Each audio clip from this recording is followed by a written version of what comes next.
Hi, I'm Brad Dacus. Welcome to Faith and Law. Recently, I was up in Fresno, California, speaking to a large group of women in a Republican event. Now, oftentimes, I will just focus on what we're doing in terms of cases and the law with that kind of an audience. And then in a church, apply the cases to the gospel and share the gospel. But you know what?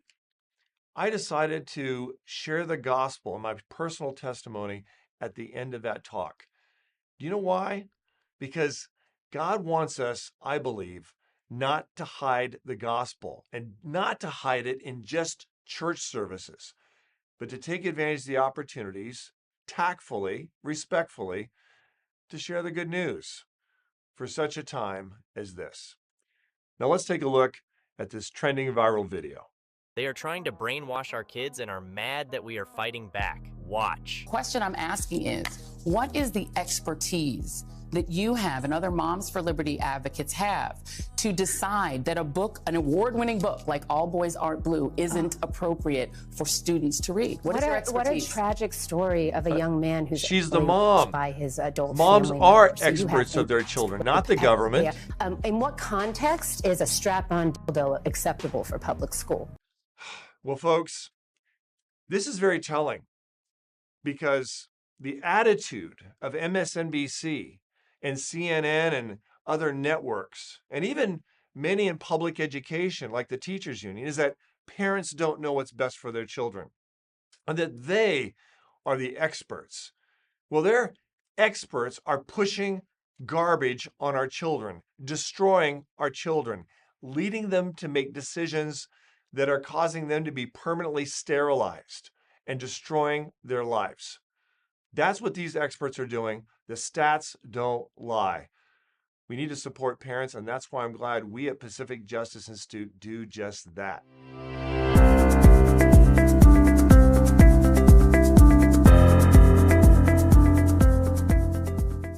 Now, speaking of abortions, something's happening in North Carolina.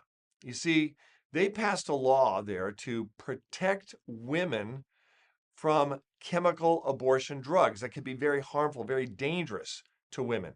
So they had tougher standards, stricter standards to protect women. However, the federal government said, oh no, not so fast. Our looser standards, that's what need to be applied.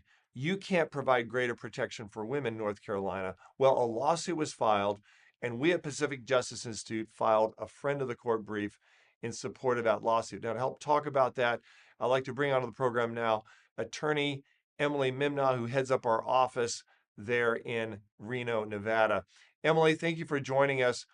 So we just filed an amicus brief in this case. What did we argue in this amicus brief?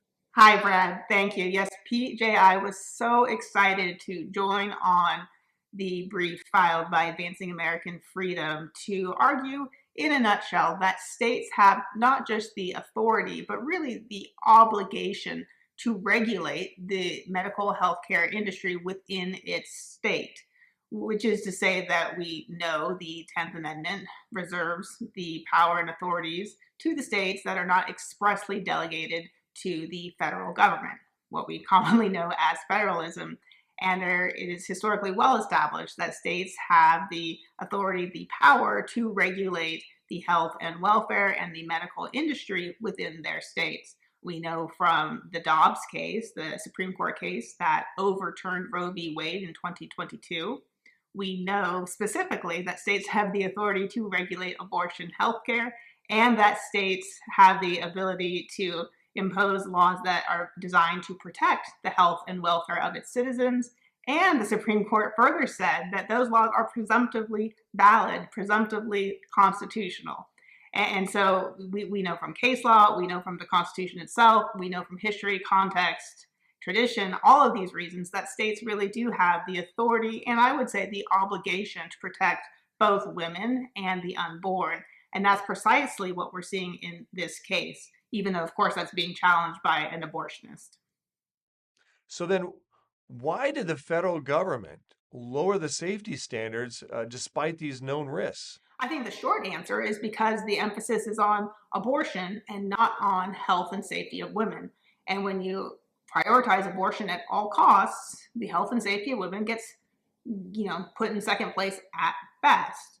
Now, recall it was in the year 2000 that these chemical abortion drugs were first approved in the United States. Now, when those were approved, they came with a set of procedures, safety measures called REMS, the Risk Evaluation and Mitigation Strategy. So the title should be a clue that there are risks involved with the prescription of these drugs. And so when they were first approved in the year 2000, they were only meant to be prescribed by a medical doctor. They were only meant to be prescribed at up to 7 weeks of pregnancy. They were meant to be prescribed only with 3 in-person visits. Okay, so they knew that there were risks, not just obviously to the unborn child, but to the woman who was taking these drugs. And so there were some at least safety measures put in place to protect a woman who was going to be prescribed these drugs. So that was in the year 2000. Now, fast forward in the year 2016, the FDA says, well, we're going to make it easier to have abortions, and we're going to just strip away some of these protections. So instead of 7 weeks, we think 10 weeks is probably fine. Instead of 3 in-person visits, we think 1 visit is fine.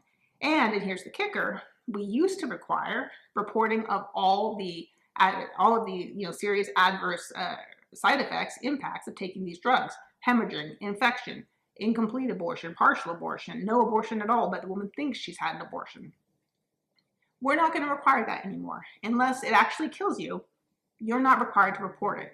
So in the year 2016, they actually stopped that reporting. In the year 2021, we saw more of these safety measures lifted. You might say, what safety measures are left? Well, they said, okay, it doesn't need to be a medical doctor who prescribes these drugs. You don't need to have any in-person visits. So now how are you going to confirm how far along a woman is in the pregnancy? How would you know that she's even taking these drugs at the so-called appropriate time at 7 weeks or 10 weeks? She could be 12 weeks along. She could, in good faith, think she was only 7 or 10 weeks long, but in fact, she's actually 12, 13, 14. So you can see that because all of these safety measures have been stripped away, there's an obvious gap in the protection of women. And that is where states like, again, North Carolina have stepped up and said, no, we do not want these drugs blindly delivered to the doors of women. We want some type of protections in place because we do care about the health and safety of women. So what does this mean for people fighting for the rights of the preborn and mothers across the United States? This case is tremendously important for advocates for the unborn and for advocates for women's health care, for women's rights. If states are stripped of the power to impose common sense regulations that protect women, that require reasonable procedures be taken before they're given deadly drugs, if that's taken away, what stands between a DIY order online abortion and a teenager who doesn't know how far along she is, who doesn't know her medical history, who doesn't know the right questions even to ask about ectopic pregnancy, probably can't spell ectopic pregnancy? These are really just common sense measures that you would take if you cared about the health and safety of women. Of course, and thankfully, North Carolina does. And we know, again, from Dobbs, from that Supreme Court case that overturned Roe v. Wade, that states do have the proper authority, the proper power to regulate healthcare, including abortion, within their boundaries. And so I am 100% confident that the court is going to get this case correct, that the power is going to be properly restored to the states, and that this case will stand for the proper protection of the unborn and for the proper protection of the health and safety of women. And I am so grateful and so proud that PJI was able to sign and join this brief to have that voice heard. Emily, thank you for this very important update, and I appreciate the work that you're doing and others to make a difference to protect both the preborn and the mothers. So folks, the very reason we're even having this discussion today is because we have a crisis in this nation with regard to our values, how we value life, how we value our freedoms, our liberties, etc. Well, we have with us here a special guest who's written a number of books on classical education and traditional values in society. It's Dr. Steve Turley. He's also, by the way, the host of a podcast, Turley Talks. Welcome to the program, Dr. Turley. So, Dr. Turley, how is the re-traditionalization of society affecting the global conservative movement in the West, especially in Europe? Yeah, That's actually a very good question, and I don't often get it like that. You're making connections already there in the question. They're really awesome. I think retraditionalization is key to understanding how politics today is increasingly defined by a backlash against globalization. So to me, this is absolutely essential to get to understand what's really going on in our world today. Again, a lot of people didn't quite understand that back in 2015 and 2016. The Democrats still don't understand that. But in a nutshell, retraditionalization is redefining the global conservative movement away from an ideological conception of conservatism to a much more identity-based conception of conservatism. This was Sam Huntington's thesis and his Clash of Civilizations thesis back in the early 1990s, that the world was moving away from ideology that dominated the 20th century, and it was instead being recalibrated and reorganized around identity, particularly cultural identity. And what he meant by that was in the 20th century, there were really, if you think about it, there was this kind of Godzilla-like, megalodon-like titanic clash struggle between three great worldwide one-size-fits-all political and economic ideologies. So you have Western liberalism, you had Soviet communism, and you had Nazi fascism. Now, these were all modernist secular ideologies that came out of the 18th century. Modernists claim that scientific rationalism was the one true way of understanding reality. And the idea here in the 18th century was, and gets developed in the 19th, is if you impose scientific rationalism and its unique political and economic outworkings on all people throughout the earth, we could actually bring about universal harmony and peace. So you see that this is a very common trope in thinkers like Immanuel Kant. Immanuel Kant actually wrote about establishing a League of Nations based on scientific rationalism. You see it in Rousseau. The problem from the get-go is there was not a single political and economic option coming out of modernity. There were more or less three one-size-fits-all universal systems, Western liberalism, Soviet communism, and Nazi fascism. And they started beating each other up in the 20th century. The 20th century was the century of ideology. And in the process, of course, Soviet communism and liberal Western liberalism teamed up and took out Nazi fascism. Then Western liberalism, Soviet communism kind of had a face-off for 40 years. And then after the fall of the Soviet Union, people like Francis Fukuyama from my old alma mater, Johns Hopkins, he came out and said, look, we finally found out the one-size-fits-all political and economic system. It won. It's Western liberalism. And he called it the end of history, famously enough. And around that time in the early 90s, there were few detractors, but one of them was Sam Huntington, who wrote The Clash of Civilizations. And he said, no. You're misinterpreting this. The death of the Soviet Union means, he saw it as the death of ideology. So populations become radically skeptical of the meta-narrative claims of modernity itself, going back to the 18th century, that scientific rationalism was a one-size-fits-all political and economic system for all people. And then that's where you start getting the rise of post-modernity. We see that with Francois Lyotard in 1979 in his work, Postmodern Condition. He found Westerners in particular had lost faith in the modernist scientific rationalist meta-narrative and were instead increasingly deferring and going back to culture as the basis for meaning and purpose in life. So what is driving this rise of nationalism in Europe and America, and how is this affecting conservative American values? The key connection there, I think, is this notion scholars call post-security politics. So this is very interesting. So the nation state, as it was formulated after the treaties of Westphalia in 1648, the nation state was supposed to guarantee basically three major securities. That's its advantage. That's why we go to and embrace this notion of a nation state. It gives us border security, so that we're safe from invaders and marauders. It gives us economic security so that we have a decent standard of living and decent material conditions. And it gives us cultural security, where those things that provide meaning and purpose to our lives, our religion, our calendar, our literature, our art, our architecture, our music, poetry, you name it. They're all celebrated and revered, so they can work their magic on us, as it were, give us a sense of meaning and purpose. What's happened is, because globalization is this one-size-fits-all political and economic system governed by a managerial elite at the top, what's happened is that social, economic, and political dynamics have basically eroded all three forms of security. So obviously, we're witnessing the collapse of border security. We all feel that very viscerally. In Europe, ironically, it's the problem of legal immigration because of the mass refugee crisis, particularly from 2015. You end up having the EU, we call them the bullies in Brussels in the EU.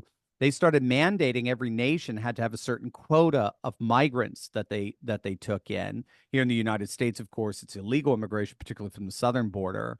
But the key here is that globalization, by its definition, knows no frontiers. It knows no borders. So borders and globalization are mutually exclusive. So borders naturally erase under globalist systems, and that provokes a tremendous sense of border insecurity. When it comes to economic insecurity, globalism imposes what's known as a globalist division of labor, where Western nations have seen over the last 30 years their manufacturing and industrial jobs just absolutely gutted, shipped overseas to the global south so as to maximize the profit margins of transnational corporations. And then finance and capital at the very same time got relocated to our coastal cosmopolitan cities, urban centers, leaving rural communities highly unemployed. This is what set off, if you remember, the Yellow Vest uprising in France. It was, literally a year and a half of nonstop protests, because you had the working class living in rural France who no longer had any jobs where they lived. So they had to commute, a good hour and 20 minutes or so, at least, to Paris or some of the big cities, Nice, what have you, to work, because that's where the jobs were.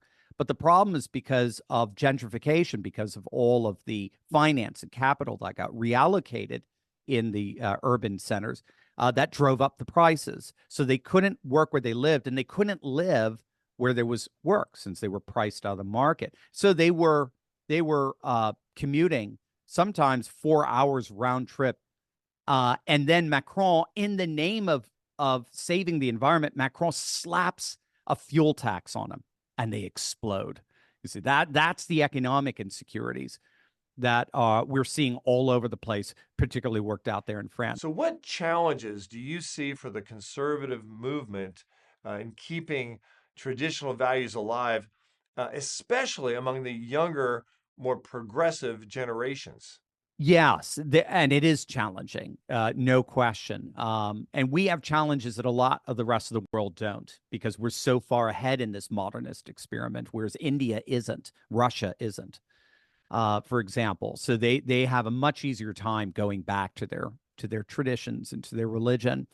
There are a lot of challenges. I would say, for me, the biggest problem we face today, when all is said and done, is how to overcome the effective privatization of our faith and our truth claims, our moral claims, in the modern liberal experiment. So this, to me, is perhaps the most pernicious aspect of modern liberalism, the way it has consigned faith and religion to the private sphere. This act alone makes me despise it. The expelling of faith from the public square, and the ability that modern liberalism has effectively, the ability it has had in persuading so many people of faith to accept that expelling into the private sphere, thinking that anything in the public is automatically a theocracy or something akin to that, right? But we could see how effectively the modern world has expelled the church from the public square just by comparing modern urban planning with medieval urban planning, right? I just came back from Europe. I was spent a couple of weeks exploring some of the cities like Barcelona and Valencia and Rome and Nice. We went to Monte Carlo, Monaco. So it was an amazing trip. And of course, you go into any medieval city, what's the most prominent building right at the center of the city? Of course, it is the church. It is the cathedral. And it stands as a monument that Christianity is permanent. That this is a building that is not falling down anytime soon, and therefore testifies to a faith that ain't falling down anytime soon, right? So it's iconic in that sense. Modern urban planning, where's the church? If you can even find it, because half the time it looks like a mall, right? It's right next to pizzerias and dry cleaners. Now, the problem with that is that the public and private, if you study cultural anthropology, find out, and sociology, you find out right away, public and private domains of life operate by very, very different dynamics. Public life is objective, private life is subjective. Public life is obligatory. Private life is optional. Public life applies to all. Private life applies to only some. Now, think about what happens when you consign the Christian faith, or any faith for that matter, to the private realm. What happens to its truth claims? They die. They fall apart. Why? Because truth is public. It's not private. Truth is objective. It's not subject. Truth is obligatory. It's not optional. Truth applies to all. It doesn't apply to only some. So when you have effectively consigned the church in the mall or next to dry cleaners and pizzerias, you have effectively eroded the church's ability to witness to objective truth. And it's the same for its moral claims.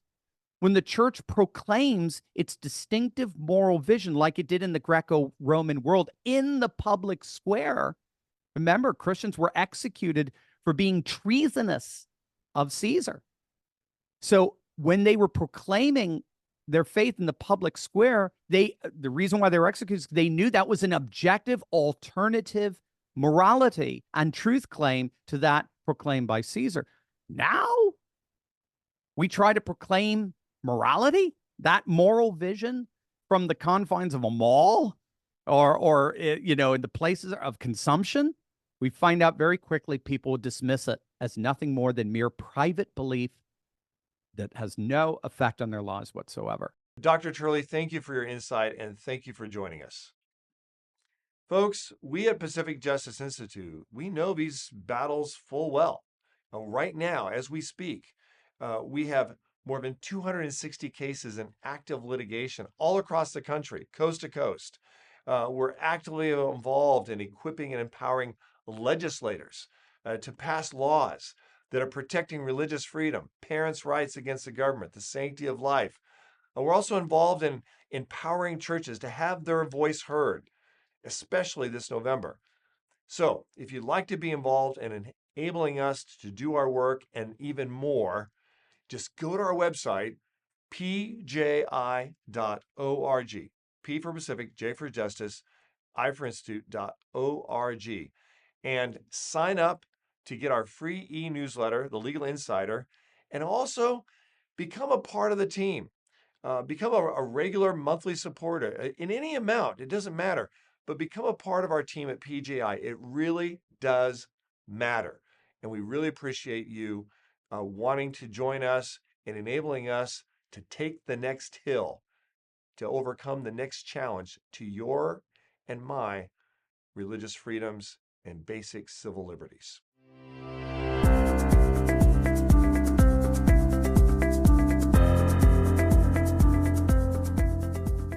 Now, let's take a look at what the Word of God says about the challenges of the day. Sometimes I hear Christians say, well, I think maybe abortion should be legal, and we really don't know what's inside the mother, if that's really a person. Let's take a look at Job chapter 31, verse 15. It's clear cut. It says, "Did not he who made me in the womb make them? Did not the same one fashion us in the womb?"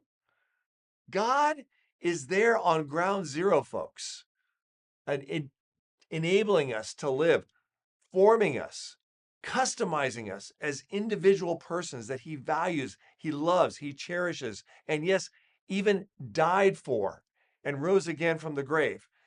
That's what he values. That's how he values his precious creation, the preborn. The question is, if he values the preborn, his creation, shouldn't we? It only makes sense if you want to be a follower of the Lord and believe in the Bible as the Word of God. Let's take a look at Psalm chapter 82, verse 3 and 4. Now, this deals with our obligation to speak up and not be silent for those who need defense, the preborn, but also children in our public schools. Here's what it says. It says, "Defend the poor and fatherless, do justice to the afflicted and needy, deliver the poor and needy, free them from the hand of the wicked." I think this applies very clearly to our public schools. They're bringing in all kinds of garbage that is impacting our children, not just in terms of low academic performance and their future careers. Oh no, it's much worse. Public schools are becoming spiritual death camps. They are spiritually killing our children. And many parents don't even know what's going on. So those of us who do know what's going on, we need to do something about it. We at Pacific Justice Institute right now, we're empowering parents with all kinds of resources and enlightening information on our website, pji.org. We're filing lawsuits. We're working with legislators to promote legislation to protect the rights of parents. We need to all be involved, not out of convenience, but out of obedience to what the Word of God commands us to do. So, folks, remember, we're going to have challenges, but among all the challenges, among all the struggles we're facing today, always, always keep the faith.